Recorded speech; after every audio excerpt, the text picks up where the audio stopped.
the thing that is at my cutting edge right now is something that you mentioned in your talk last night, and that is the question of cosmology. You know, what is the cosmology? What is our idea or view of the world that we're looking at, that we're living in right now? How does that cosmology feed us, or feed how we see the world? And and how does that fit into or feed the function of a religion, or the concept of religion, as we move into the 21st century? And you also mentioned last night that you were recommending a book that I highly recommend also, which is The View from the Center of the Universe.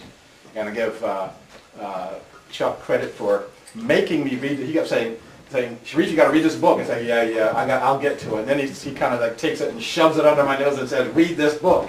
And he said, which I thought was really important, to read it from the back, from back to front. So read the third part, which was the meaning of the universe, before I got into their scientific explanations, which I thought was really important.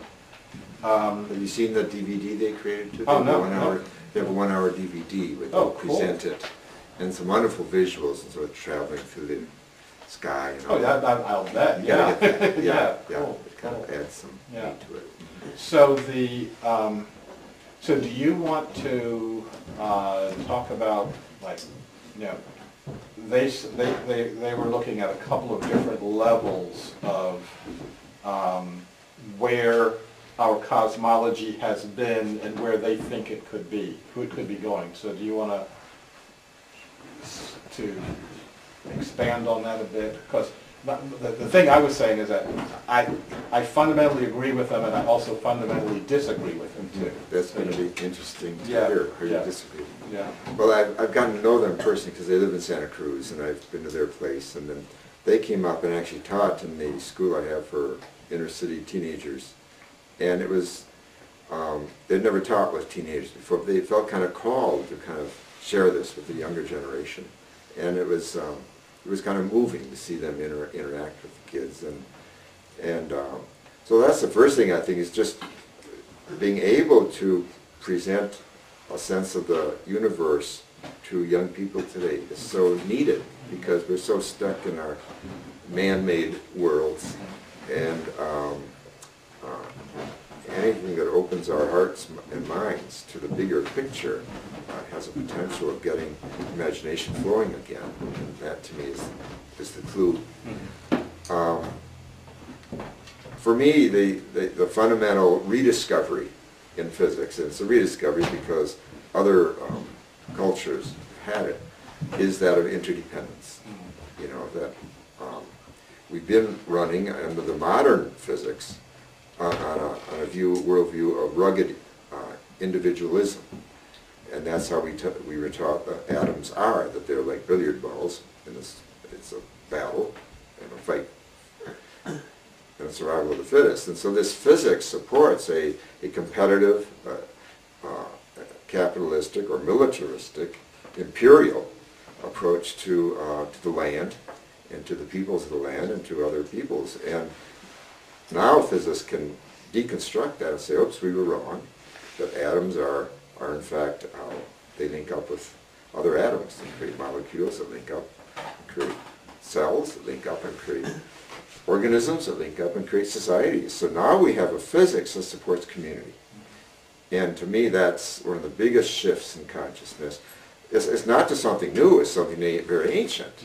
That community matters. Only now the community we can think of as both local and universe in size. And we're all kin, we're all related, and that changes everything. If we act like it, we get this into education, into religions, into economics and politics, then we'd have a world that works for everybody. What do you think? Well, I think that's right. And I think that you could write a book about that. That's right, yeah. What a concept, I don't know. But one of the things that was really startling for me in the book. I have a marking system so that if something's an interesting idea, it gets the paragraph gets one checkpoint, all the way to 4 checkpoints, which means my paradigm just got shifted. And there are a lot of 4 checkpoint marks in this book. But one of the things that really got me about the book was them saying, talking about the use of metaphor. And I always thought that a literary metaphor just kind of makes a sentence a lot more interesting. And I always lamented the fact that I'm not really good at coming up with really cool metaphors, you know. I always quote other people's cool metaphors. And what they were saying was that no, the metaphor is actually how you structure reality. It's the metaphor is the operating system for your brain, okay? So that that if your brain is like the hardware, the software that runs in the operating system is through metaphor. So if you don't have an operating metaphor, if you have, you know, if you're still dealing with Windows 3.1, then you're really not able to completely think and to actually think of where you are and what you're doing, etc. So this was, to me, I mean, you know, looking at that and then looking at, okay, really what are the metaphors that we're operating with now? The Newtonian metaphor, you know, the world is a machine, our body is a machine, our society is a machine. And nobody's happy. And nobody's happy. And happiness is irrelevant.